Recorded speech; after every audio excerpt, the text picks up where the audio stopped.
Sergeant Ben Bell with the Harris County Sheriff's Office Homicide Unit. About 11:25 this morning, officers with the Gulf Coast Violent Offenders Task Force tracked a wanted murder suspect to the Texan Inn located in the 12,200 block of Veterans Memorial. They established surveillance on the motel and saw that their suspect was leaving. He was blocked into the driveway, exited a van, and started running. The suspect was armed with the pistol.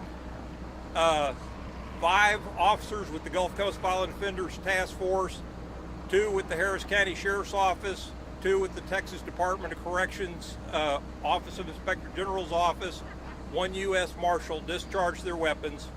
The suspect is dead at the scene. The Harris County Sheriff's Office Homicide Unit is conducting the officer-involved shooting investigation.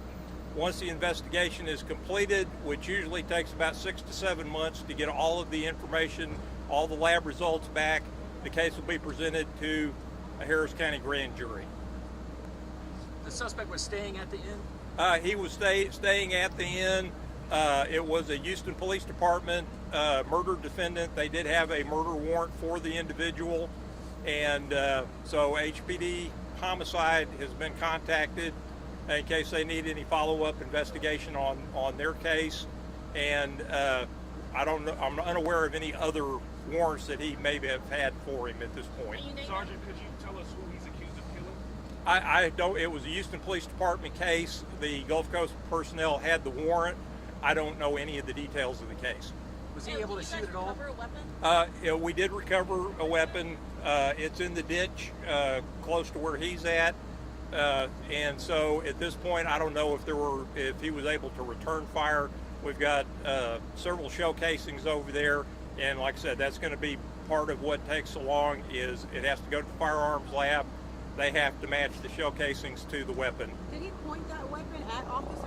I haven't interviewed the officers, but I do know that he was armed, and that he was he was tased at one point, beanbagged at one point, and still had the weapon.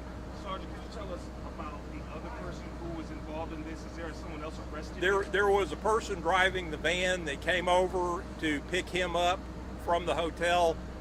He has been detained and is being interviewed. Is he being cooperative? He's being interviewed. Any other drivers got shot or something about, when they got shooting? Do it? Any other injuries? No, the only person that was injured was the defendant. You know how many times he got shot? No, I do not. So he was not chased. You guys had eyes on him, and they came out.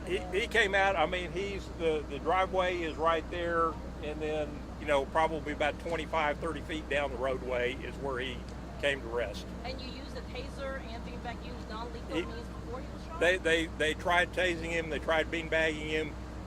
They saw the weapon, and that's when he was shot. And you're not prepared to release. We have to call HPD to release the ID of him.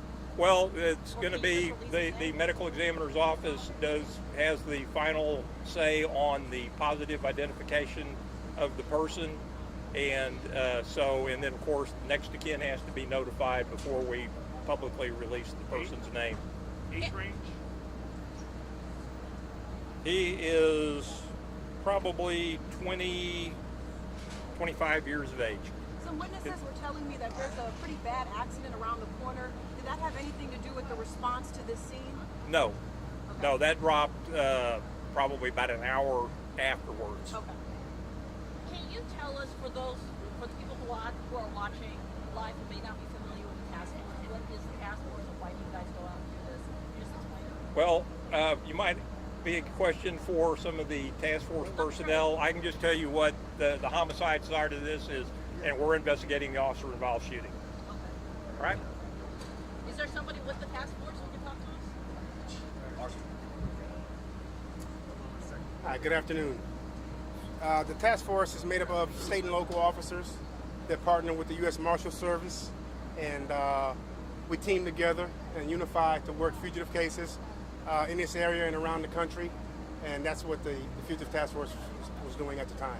And can you talk to us about how this individual got on your radar, or why were you actively out searching for him? Again, there was a case that was brought to our task force from the Houston Police Department. We partnered with Houston Police and other state and local agencies. This case was brought to our attention because of its violence and this individual, and we worked together to make this arrest. How long have y'all been watching him and kind of pursuing him? This investigation was approximately 7 months. So why was he a priority for the task force? Because, you know, there's plenty of people out there reporting. Why were you guys so active? This individual was wanted for murder and multiple counts of aggravated assault. So this was an individual that we definitely wanted to pursue and make the streets safer. Can you give us your name and your title? James McIntosh, Assistant Chief Deputy, U.S. Marshal.